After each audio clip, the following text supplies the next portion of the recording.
Normal. Para X.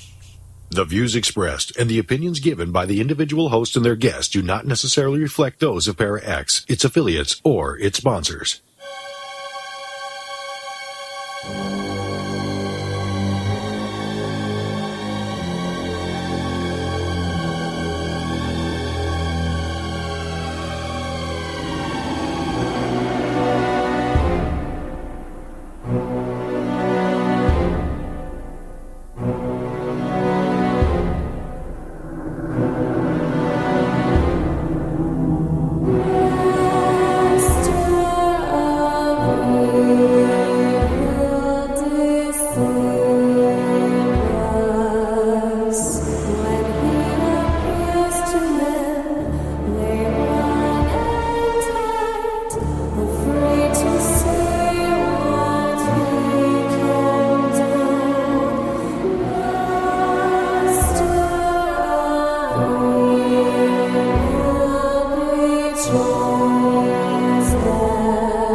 I now shall call. Live you must, and let to live.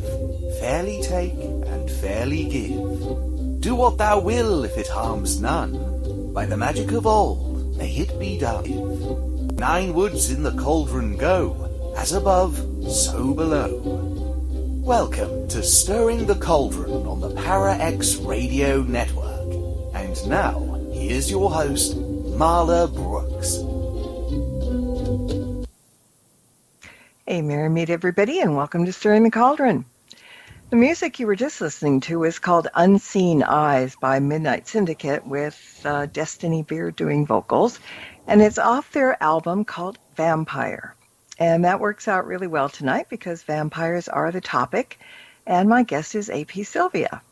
Now, Adam has had a long interest in supernatural beliefs and their origins, and beyond just immersing himself in the essential texts of vampire folklore, he's traveled to a number of vampire-related locations. He's a member of the Northern American chapter of the Transylvania Society of Dracula, as well as the London-based Dracula Society, and he's here to talk about his new book, Vampires of Lore, Traits and Modern Misconceptions. And as always, if any of you have any questions or comments for Adam, and you're in the Para X chat room, send me a private message. And if you're not in chat and you have a burning question, you'll have to come over and join us at paraxradionetwork.com. Adam, welcome to the show. Oh, thank you so much for having me. Yeah, I had to wear a turtleneck tonight. I was kind of thinking about vampires. Just protection, you know. You never know. Over the phone, technology could happen. But I was really impressed when I received the book because without even opening it, it drew me right in. I mean, you know, the black hardback book, gold Gothic font, shiny skull, crucifix, human heart, love it. But and inside too, really, really interesting with lovely artwork and the art department really at Schiffer really did a great job.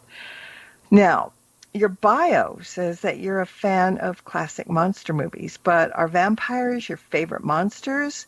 And where did you get your interest? Where did that come into play? And what did Ripley's Believe It or Not Museum in New York have anything to do with? Sure. I go you 3 in a row, right? Yeah. Yeah. So, I mean, it's, you know, I'm interested in a lot of different sort of, legends and folkloric beliefs, and vampires certainly, I guess since I've written a book about them, they must be my favorite. And the classic monster movies. There's certainly a number of them featuring vampires in various ways. Probably most notable would be the classic Universal Dracula, starring Bela Lugosi. That's a wonderful film. Yeah. What started my interest in it? It's interesting. I was clearing out some old books of mine at my parents' not long ago. and I ran across a book about ghosts that my mom purchased for me when I was a little kid at like a children's museum, and it had all these different legends about ghosts and talking about supernatural stuff. And I remember just devouring that book, and I thought it was so cool. And that has always been something that's sort of been with me. The interest in supernatural beliefs and things of that nature. So getting to Ripley's, believe it or not, I'm not sure if you've ever been to one of their locations. Yeah, I'm in LA, Hollywood, so yeah. Oh yeah, I've been to that one. That's great. They're obviously they're packed with all kinds of oddities and things like that. And they're great. They're so much fun. Yeah. So some years ago now, I was in New York City in Times Square with my girlfriend, who's now my fiance, and we were walking around and looking for looking for something to do and seeing what's going on, all the sights, and we happened upon a Ripley's, and I'm like, we must go in. So we're walking through it and checking everything out, and one of the objects they had on display was labeled as a 19th century vampire killing kit. And it was filled with different vials and vials for potions and holy water and stake, and there was a pistol in it with a mold for making silver bullets. And I remember that I thought the piece was fantastic, and it kind of was said that, oh well, these were made for people who were traveling to Eastern Europe and that kind of thing. And I thought it was great. It was such an amazing piece, really kind of evocative of all of these vampire things. And so sometime later, I was thinking about that, and I was like, I'd like to learn more about these kits. What's the story with them? And so I took to the internet, as one does. And I actually found that there was some controversy about these kits. There's a number of them around. Ripley's has a lot, but they're in other museums as well. And while some folks, Ripley's included, maintain that they're authentic, there are others who feel that they're actually 20th century pieces that were sort of constructed from 19th century parts. And one of the arguments is that, oh well, the stuff in the kits reflects modern beliefs about vampires, movie vampires, and doesn't reflect, what people actually believed. And that sort of set me on a course of like, well, what did people actually believe? So I had seen some different documentaries about, well, this was about vampires and stuff like that, and I was like, well, what about all these things that we all think of with vampires? And I started, looking for, maybe an article or a list or a book or something that sort of kind of described sort of piece by piece in detail kind of what the true folkloric beliefs were, contrasted with modern notions. And I couldn't find anything that kind of that quite answered my question in the way I wanted. So I ended up researching it and then writing the book that I wanted to read. And so sometime later, we have Vampires of Lore. So why do you think people are so interested in or attracted to the notion of vampires? Well, I think that they speak to us on kind of a fundamental level, and I think they fill a need depending on the time and the place. When you look at, the past, say the 1700s, something like that, vampires were used to explain things that people didn't understand and had no control over. So they were scapegoats in a sense. There's a rash of mysterious deaths. People are looking for an explanation. Vampires. These days, we benefit from all of the scientific knowledge that's been developed since then. So we don't need vampires to explain away mysterious illnesses and that kind of thing. But they've sort of shifted, and now there's this sort of alluring quality to them, and probably one of the most, not really important or things that people respond to the most, I think, is probably the the immortality of vampires. That's often kind of played up, and some people want to be, in TV shows or movies, people want to become vampires because they'll be immortal and that kind of thing. And, maybe that speaks to our fears nowadays of our mortality, because that's something that science has yet to conquer. So they're sort of evolving and adapting to sort of speak to us where we are and kind of fill whatever need it happens to be. And so I think that's kind of why they've endured. But at the same time, with that more immortality, it comes at a price, right? Well, now they're cursed because of it. And perhaps that is sort of representative that, it's nature can't be circumvented, and there's a price to going against it. Exactly. And, we were talking about the difference between the Hollywood vampires and the folklore. I mean, to gather that information, you had to learn to discern the difference between both. Was that kind of difficult, or after you got started, were you kind of easily able to separate the two? It was difficult at first, because if you read things that are modern, maybe someone writes an article on the internet or something like that, or some kind of modern work, people, knowingly or not, can actually be influenced by pop culture, and they will interpret old stories in different ways. So sometimes I would read this vampire account, and I'd be like, oh, look at it's this old account has all these things in it that we would associate with modern vampires. Oh, isn't that interesting? And then I would go back to an earlier telling of it, and suddenly all of these details, well, they're not there anymore, or they're presented in a different way, or something like that.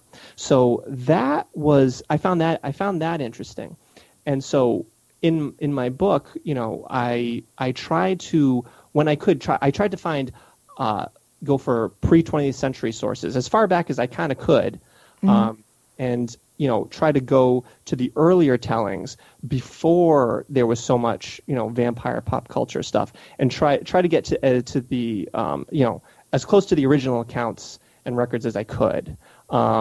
Sometimes I could do that, sometimes I couldn't. If I was using a more modern source, I tried to be very judicious in the sources I was using. So that was a very interesting thing that I noticed, how your modern preconceptions about something can very much influence how you interpret something and how you retell it. Mm-hmm. Well, yeah, because you don't have that mindset that came before. We only have our own. Excuse me. So yeah, it's kind of it's fun, but you must have really kind of done the roller coaster thing, trying to go, okay, well, this is that. Well, maybe not up and down, until you finally found that happy medium. Oh yeah, it was interesting, and the other thing that kind of emerges with that is, these days we have very concrete notions about, well, this is what a vampire is and this is what it does, but when you go back in time, these are folkloric beliefs. These are supernatural beliefs. So they could differ and change from place to place. The way a vampire behaved in one region was not the way it was thought to behave in another region. So that was something interesting too. There was a lot more nuance to things, a lot more variation. Where now it's been everything. It's been kind of it's been refined and sort of brought into sort of this one cohesive image. And obviously, you watch a movie where they'll change something, but it's sort of known that they're changing something, and sometimes it's even acknowledged that, oh well, vampires actually don't respond to X, Y, Z. But when you go back to the actual beliefs, they would differ. So that actually made finding things challenging as well, because some place might believe something, and then another place might have a variation of it. So I tried to bring those different beliefs into the book and sort of talk about, well, here in this case I found an example of this, while over here I found an example of this. Mm-hmm. And we're going to be talking about some of those examples as we go along. But what is the true definition of a vampire? Well, that's very interesting, and you'll get a different answer depending on who you ask. It's very subjective, huh? It very much is.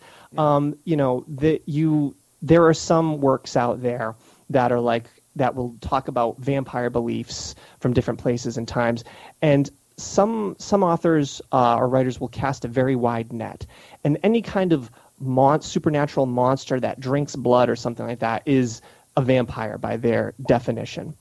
For me, that was not how I approached them, because I feel that when you bring in too many different beliefs, it obscures kind of the core of what I felt the root of the vampire beliefs was. So I kind of lay out in my book that I sort of used 3 criteria in terms of figuring out, like, well, does this constitute a vampire belief or not? And so for me, the first one was, it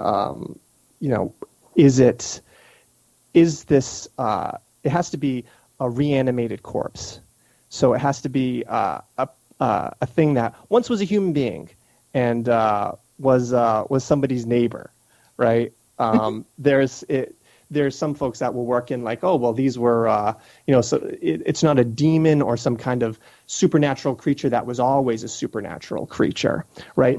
For me, vampires had to at one point have been human, and they passed away, and now they are the dead coming back from the grave. Because to me, that was an important point about vampires, is that it was a fear of the dead and what the dead could do to you. The second criteria for me was that the corpse was harming the living in some way, right? So they were detrimental to the living. That includes blood drinking, but for me, it doesn't. That's not all of it. If you look at some of the vampire beliefs, vampires were doing other things actually besides drinking blood, which might surprise some folks. There's sort of a range of actions it could do, and lastly. To destroy the vampire, some action had to be taken against the corpse itself. So there's a physical nature to the vampire.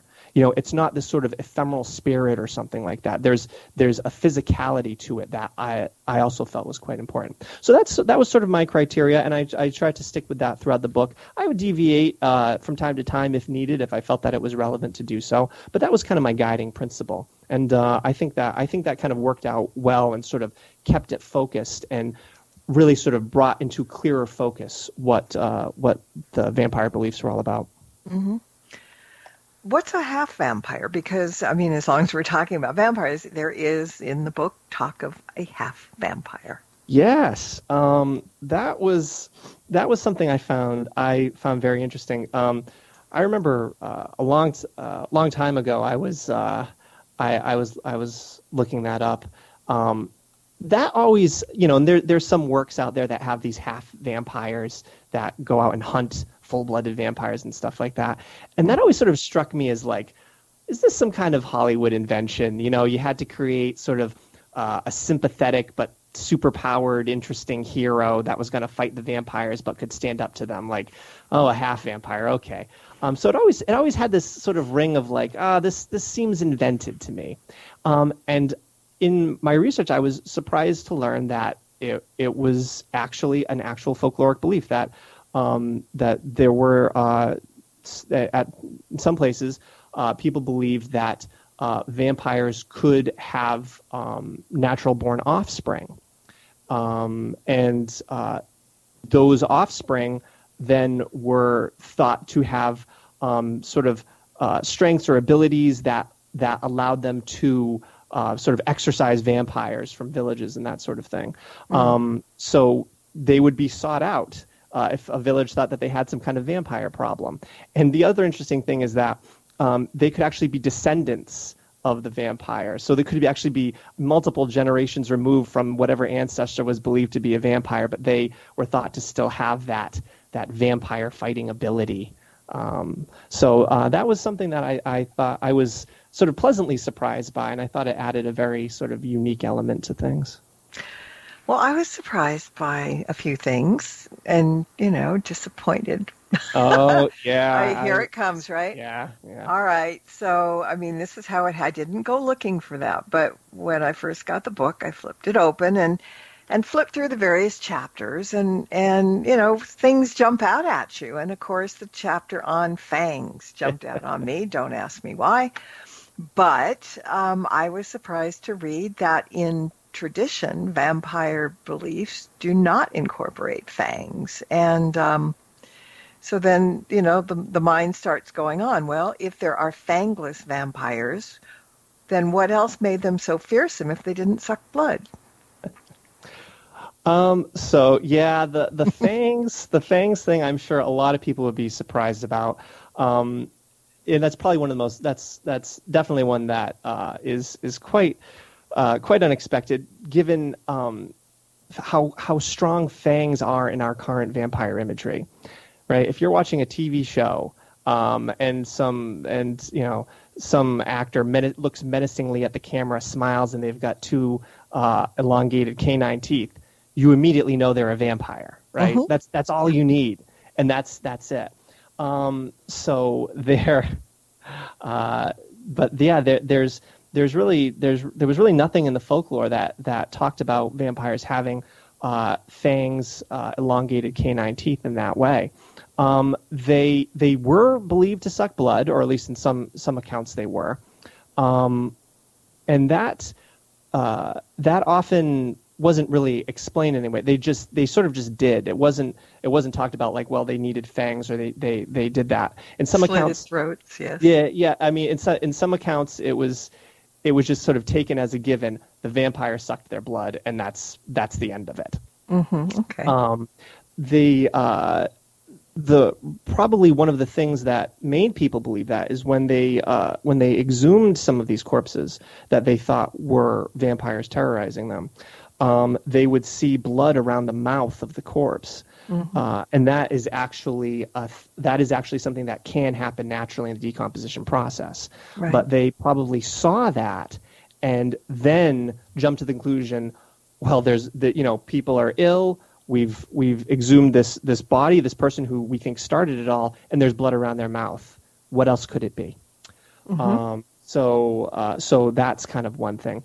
There, to kind of explore some of the variations in vampirism that you come across. For instance, there was one belief that they thought that the vampire had like a barb at the end of its tongue, sort of like a stinger or something like that. So it could get you that way.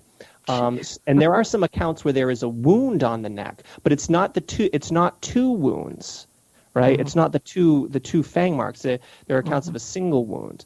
But again, that's where you need to be careful. Where, there's wounds on the neck, that must be the fang marks, right? Like you can't go there, but you're sort of primed for it. So there's some of that. There's beliefs where the vampire would suck the blood from the chest, for the heart or something like that. Mm-hmm. So that's sort of interesting how it could change from place to place. Yeah. Well, okay. So we're talking about maybe misconceptions or whatever, but so there's a question in the chat room since we blew the fang thing. They want to know, what about the garlic and their reflections? Do those hold true? Yeah, garlic, absolutely. Garlic was believed to be able to repel vampires. People would use it. They would rub it around the entrances to their house and that kind of thing. Yeah, garlic, absolutely. Mirrors. There is some vampire lore around mirrors, but not the lack of reflection. That was not a belief that people had, that a vampire did not cast a reflection in a mirror. And when you think about if you kind of think about it from a practical term, it's actually not that surprising they didn't believe it, because remember, a lot of this, people were actually digging up corpses in some of these accounts, right? They actually they thought this was happening. They went to the graveyard and they dug somebody up. So they could have taken a mirror and held it up to that person. And it's just never met. The lack of reflection is never mentioned in the folklore. Well, the mirror thing too could be when, they were checking people to see if they were dead. They would always stick it under their nose to see if, whatever. So maybe there's something to do with that they just kind of threw in the misconception kind of thing or whatever. I don't know. Yeah, I mean, I think some of that kind of can be worked into, from a literary sense or something like that. The mirror being, a reflection of the soul. Mm-hmm. There were beliefs about, covering mirrors because, after a death, because, if you looked in the mirror, the person's soul, the soul might see you, and then it will stay or something like that. So in literature with vampires not casting a reflection, that could be used to imply that they were soulless. So there you kind of have folkloric beliefs influencing fiction, and fiction sort of evolving that belief. That makes good sense. Right before we go to break, I guess I'll ask you the personal question about what you believe the greatest misconceptions about vampires are. Maybe there's one, maybe there's more. But everybody has this, as you said, in their head what a vampire is to them, and they believe it. So what do you find is the greatest misconception? Well, I perhaps the greatest misconception is that there are these sort of hard and fast rules that a vampire must do X, Y, Z. Vampires, they were a folkloric belief that evolved over time in different places, and there's a lot of nuance and a lot of variation there. So I think it's you can't walk in thinking that it's always going to be one way. Well, yeah, that's true. I mean, no two witches are alike, for example. Everybody, and I'm sure all these other fictional things, I mean, no two mermaids are alike, whatever. Everybody changes. I mean, no two human beings are exactly alike. So I guess it makes good sense that they would not be all the same. And again, depending on region and belief systems and folklore, yeah, that kind of is the way it could work very easily. But it's still so fascinating. I mean, because there's so many variants in it. And I mean, you must have had a field day doing all the research, and you couldn't obviously put it all into one book. Were there things that you really thought you would want to put in, but you didn't have enough room or whatever? Or yeah, I tried to. I wanted the book to move at a good pace. I didn't want to bog it. I didn't want to bog it down. I didn't want to sort of overwhelm. I was looking to answer questions with it. There's a lot of stories. Sometimes I had to sort of pick and choose, or sort of do an amalgamation of different things. So yeah, there were definitely moments where I kind of had to, edit things out or be like, well, I'll focus on this one and not that one, or tell it in a certain way. So again, because I was sort of trying to answer questions with the book. So you sort of you answer a question a different way than if you were just telling stories or something like that. Did you have to be kind of non-judgmental? I mean, did you have to be walking the straight line and not going either way to the fictional things as opposed to the folkloric things? I mean, totally impartial to write this book in correctly? Yeah, I think it was. It's important to know that all of it plays a part in what our conceptions are about vampires, and I suppose people could be sad that fangs aren't in folklore. That's okay that they're not in folklore. They're in they're in our modern they're in our fiction now. And they were introduced in like the mid 1800s. That's when the first kind of vampire had fangs. But they're a part of it now, and vampires are growing and evolving and changing, and that's okay. That it's fun stuff. It's fun stuff to see kind of what the modern vampire is in movies and stuff like that. Well, yeah. Go ahead. Sorry. But I think I tried to I tried to go through the folklore, and I tried to one thing I do sort of, try to get across is that, the people who believe these things, who were experiencing things, they were trying to make sense of a world that they didn't understand. And this is how they did it. They did not have the benefit of our current understanding. So they were looking to deal with problems and take control of something and try to save themselves and others. So they're interesting accounts, but they can be. It's also sometimes sad and poignant as to what had to be done when you think about someone who had to actually dig up a relative or something like that because they felt that they were in danger. Mm-hmm. Yeah. And on that happy note, we're going to take a quick 2-minute break. So everybody stay put, and we'll be right back.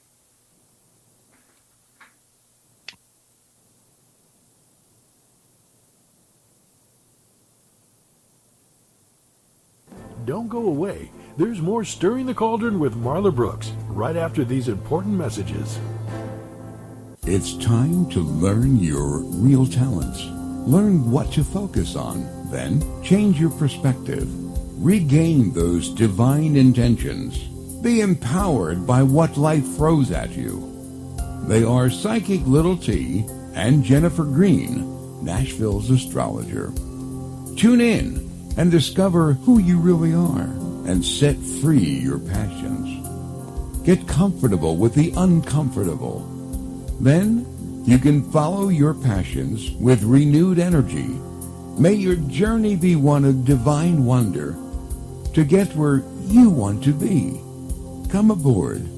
They are Jennifer Green, Nashville's astrologer, and Psychic Little T. Every Thursday night from 7 till 8 p.m. Eastern, right here on Para X Radio. Explore the second edition of the Witch's Oracle deck through 45 innovative cards and enhanced guidebook that peers into the world of the witch. The deck's stunning artwork has a new look and includes 7 brand new inspirational cards. Each card now includes a suggested crystal or gemstone to enhance your reading, as well as a magical incantation that provides energy, reinforces the card's meaning, and helps the desired message to be sent out into the universe. The easy-to-navigate guide also has a new look and offers straightforward, gentle guidance that takes readers through both good times and bad. And now includes a chapter on crystal and gemstone divination by the amazing Nicholas Pearson. The Witch's Oracle. It is a perfect divination deck for witches as well as non-pagans and is designed to suit both seasoned readers and beginners alike. Find out more about the Witch's Oracle deck at www.marlabrooks.com, and you can purchase the deck from schifferbooks.com, amazon.com, or order a copy from your favorite bookseller. Welcome back to Stirring the Cauldron. Once again, here's your host, Marla Brooks.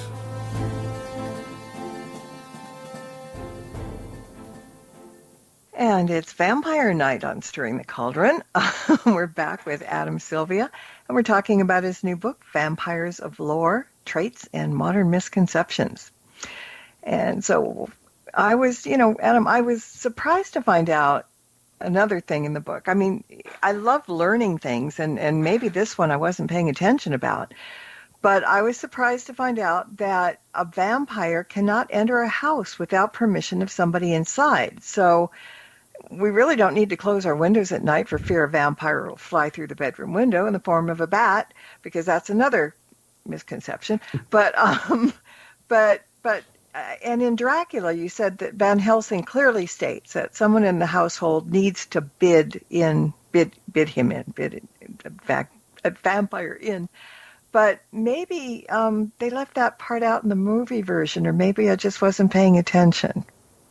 Was it in the movie version too? Yeah, that's an interesting question. I don't know. It's an interesting detail about it. It's been worked into some other. Fictional things from time to time. It comes in. It's I think it was like The Lost Boys. That's if you ever saw that movie, that's in that one, that you have to invite the vampire in.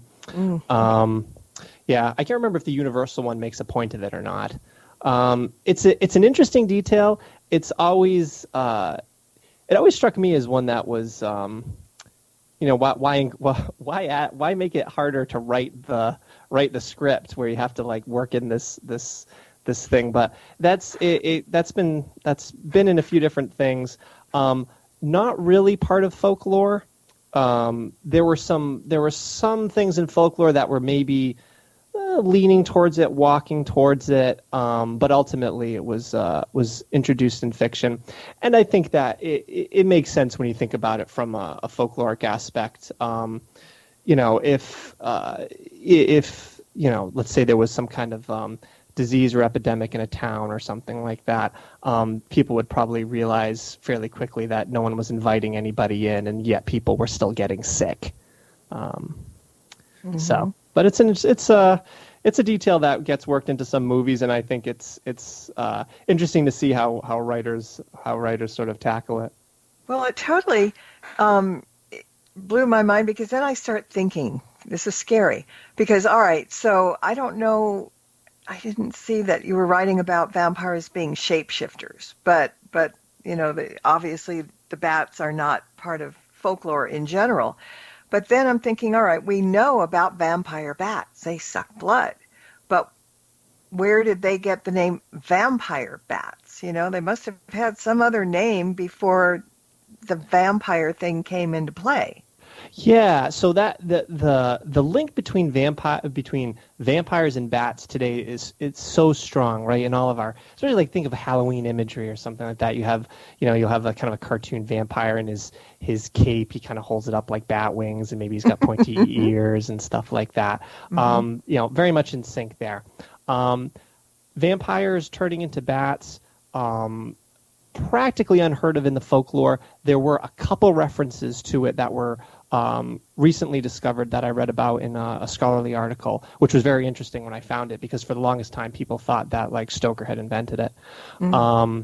But vampire bats, they are named for the monster, not the other way around. They're not native to Europe. They're native to Latin America.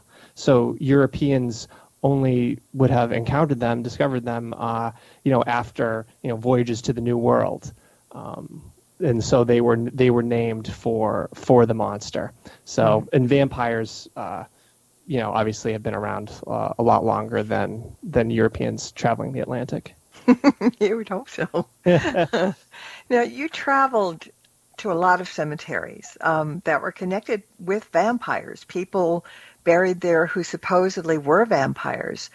So in doing your homework beforehand, were you able to find the backstories on who these people were and maybe why they were accused of being vampires to begin with? Oh, sure, yeah. So I visited a number of different sites. Probably the one that's most well known would be the grave of Mercy Brown in Exeter, Rhode Island. So people might be surprised to find out that there were cases of supposed vampires in the United States, in New England especially. So it's not just not confined to Transylvania or something like that. So yeah, the Mercy Brown incident that happened in the 1800s, and that one was well documented. It was written about in the newspaper at the time. So there's a couple articles about it. So we know quite a bit about it because it was written about. But what happened in that case is that the family was suffering from tuberculosis, what they referred to then as consumption. And a lot of the New England vampire cases, consumption was to blame. But the families would get sick. One person would get sick, pass away. Another person would get it, pass away. Another person, and so there was a belief that the first person who caught it would be causing the deaths of the others. And so that's in the case of Mercy Brown. Mercy, her mother and her other sister had passed away from it, and her brother Edwin was sick and dying. And in an attempt to save his life, they exhumed the bodies of the deceased family members, looking for signs of vampirism. And so when they looked at Mercy's body, who she had died recently, and she had died in the winter, so it was cold. Her body was well preserved, and they thought the heart had like fresh blood in it. So that to them was the signs of vampires. Mm-hmm. So to save Edwin's life, they took out the heart, and I think it might have also been a part of the liver, and they burned it on a nearby rock. They burned it to ashes, right? Mm-hmm. And then they took the ashes from the heart and they stirred it into water that they then gave to Edwin to drink. Ugh. Yeah. Mm-hmm. And I mean, we hear this now, and we're, it's quite shocking, but you can only imagine the desperation of these people. Yeah. The father had lost his wife, his 2 daughters, and now he's losing his son. And so Edwin was given this potion, but it did not work, and he eventually passed away as well. So I visited that grave. I visited the graves of some other supposed vampires, and I went to some other spots too. I went to Chicago. There was a vampire hunt in a park there, back in the day. I went to Philadelphia. I looked at Bram Stoker's original notes for Dracula. That was really cool. They were on display at a museum in Philadelphia. And even in England, I went to Highgate Cemetery. There was actually a vampire scare in the 1970s. There was kind of this kind of uproar about it. I didn't write about that in my book, but I did a blog post about it on my blog, locationsoflore.com, so people can read about that. Yeah. But I'll also mention the whole notion of burning the heart to ashes and consuming mixing it into a drink, consuming it. That sounds like something sort of original. We most people haven't heard of that kind of thing. That was actually also a belief in Romania.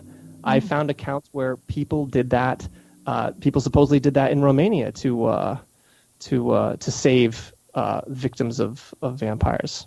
So quite interesting how it made it halfway around the world. Well, it is. And, the other interesting part, too, is, when you're in a cemetery, it's a sobering experience, but knowing what you know, there were so many various ways of burying people that they thought to be vampires, and to try to make sure that they were dead, or at the very least prevent them from crawling out of the graves.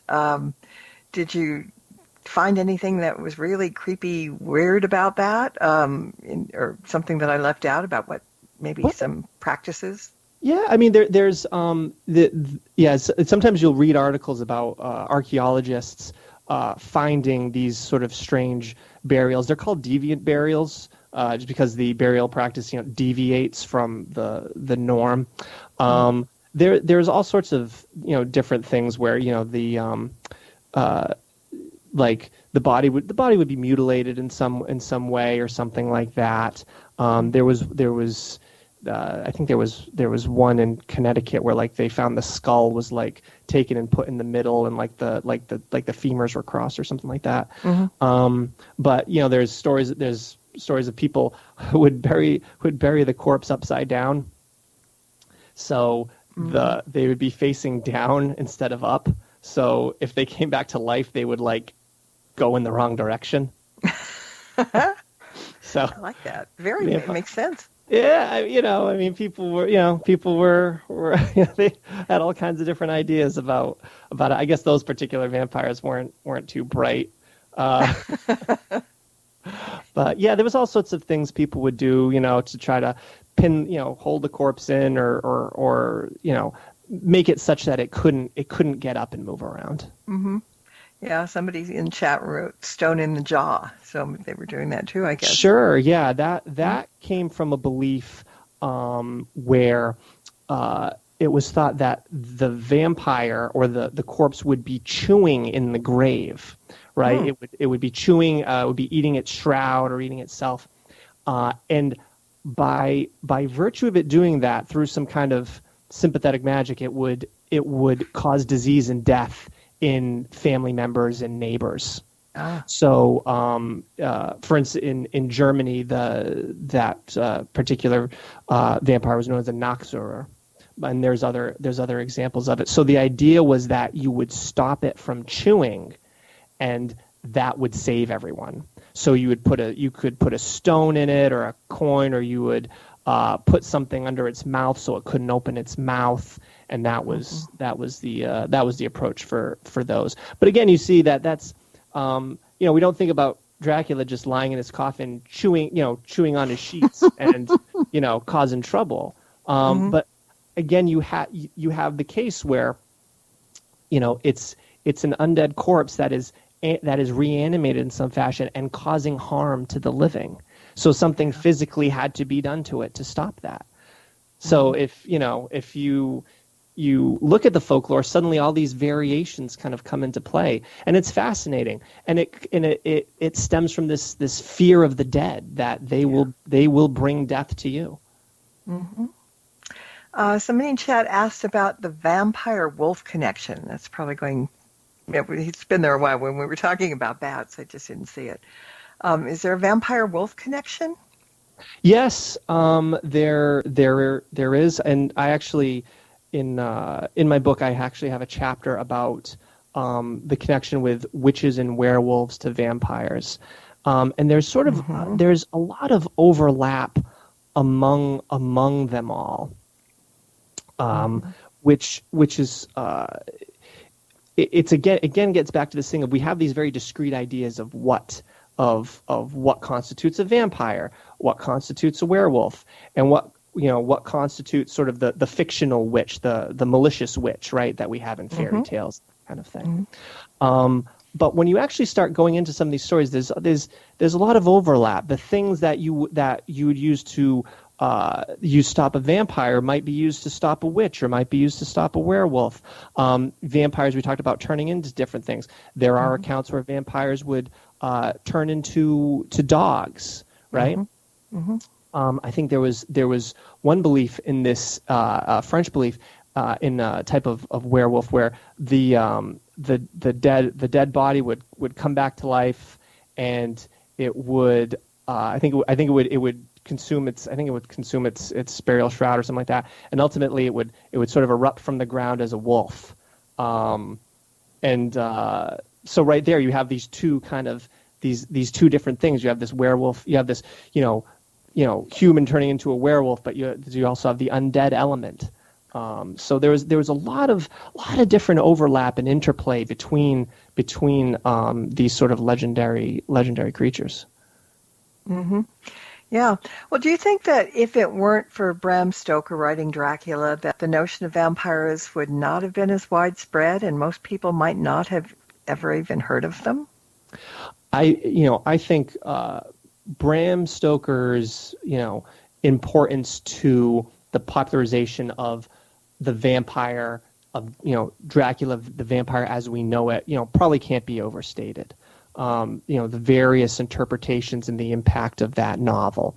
There were some popular works before Stoker that we might not have that certainly had some popularity at times, but I'm not sure if Stoker hadn't come along, would one of the other works kind of lasted or something like that? I'm not sure. Or would vampires be around in a different way? I'm sort of hard pressed to think up a 19th century like werewolf novel or something. But we still have werewolves, so I don't know if we would. We might still have vampires, but they might not have be the same way. Stoker introduced or popularized a lot of different things that we sort of take for granted now about vampires. So he's really his shadow looms large. Yeah, definitely. And then, we all think about vampires as coming from Transylvania or parts of Europe in general. I may be out of the loop, but I've never heard of a fictional vampire in classic movies ever speak with an American accent. Did you run into much information coming from here in North America? Well, there were vampire beliefs in various countries in various parts of the world in folklore. So, obviously we think of Transylvania, Transylvania is now part of Romania, Eastern Europe, and definitely it's highly present there. But I found stories. You can widen the circle. Germany, Russia, Poland, Greece had a very strong vampire tradition where the vampire is known as the Vricalacus in Greece. I found stories from China, India, Scandinavia, the UK. Mm-hmm. And then, of course, in America, like I mentioned earlier, like in New England, there were these accounts of vampires. So I think with the Transylvania connection, I think that's when we can very much thank Bram Stoker for, because that's where Count Dracula's from, and just because of the impact of that book, now they've sort of been sort of tied together, and there's no severing that connection, I think, at this point. But the Transylvania or Romania, they definitely don't have the monopoly on vampires in any way. Yeah, I mean, I don't remember ever, hearing stories and stuff about American vampires until, fiction took over, Hollywood took over, and you start watching those movies, and, somebody earlier left a private message and said, well, when did vampires become sparkly, sexy, and waxing their hair off? It kind of goes along with the modern times, and I mean, it's fine. True Blood and all those other shows that have vampires on. Now the vampires are hot. They're sexy. They're young. They're, models almost. Right, You right. don't find and they don't die. And they don't die, exactly. Right. I mean, it's talking to us, right? Oh, I want to be young and attractive forever. I mean, it's so tapping into sort of this sort of the modern fears and the modern desires, right? Mm-hmm. Yeah. It's amazing. So we just have a couple of minutes left, but I'm wondering about your take on modern people who claim to be vampires and drink blood. I mean, I'm sure you've heard people talk about that, and sure. Yeah, I have. Take? Yeah, I have run across that. The real life vampires or the vampire movement and that kind of thing. I know there's some people that they like the aesthetic of the vampire, while there's other people who feel that they need to consume blood, or sometimes you hear about like the psychic vampires. They need psychic energy. That kind plenty of them. Yeah, I know, right? That's something I definitely I encountered from time to time in my research, but that was not my research focus. Right. So it's not something I dove into to any great extent. I think it's interesting that that there's that kind of movement out there, that culture. But it's not something that I don't have any firsthand experience with it. So I don't know. But it's I mean, I like vampires. It's I get why you'd be drawn to them. Well, and there is a medical condition which escapes me right now, that people certainly they do drink blood. I mean, and it's kind of like a necessary thing. I don't suppose, the doctor would give you a prescription to a blood bank, but there's something lacking in their makeup that they crave it. They need it. I mean, so there's a medicinal part of it, and then there's the part of some people just do it to jump on the bandwagon, like people like to be, well, look at me, I'm a vampire, I'm a witch, I'm a werewolf. People like that. So you can be anything you want to be. You just open your mouth and you can. But it's kind of an interesting concept that, the sparkles, the TV shows, the young thing, and living forever. I mean, I think Interview with a Vampire was, like, I guess the first modern movie that most people probably watched or lots of people read Anne Rice's books anyway. Very popular, yeah. Yeah, and then it started getting a little bit more and more when it hit cable and TV and sparkly and wonderful and, let's be a vampire. Oh, look, yeah. So it's kind of an amazing topic.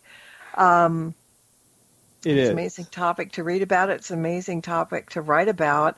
And I really enjoyed the book. I mean, I didn't even realize that witches had so much in common with, werewolves and vampires. Bad me. I didn't do my own homework.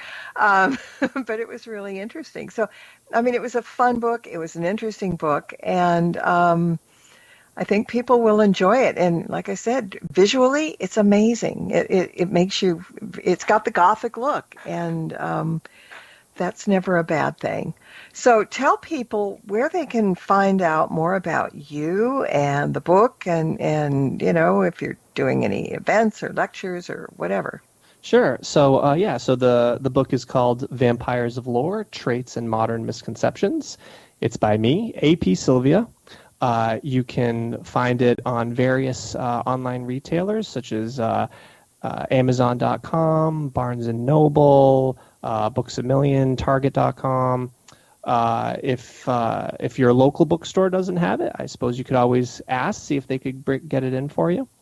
I have a blog called locationsoflore.com.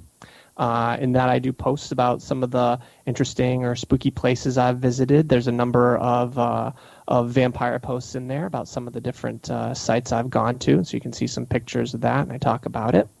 And off that site, you can find links for my Facebook, Twitter, Instagram. And so if I'm doing anything, if I'm going to be anywhere or be on any shows or something like that, I'll be posting it on social media.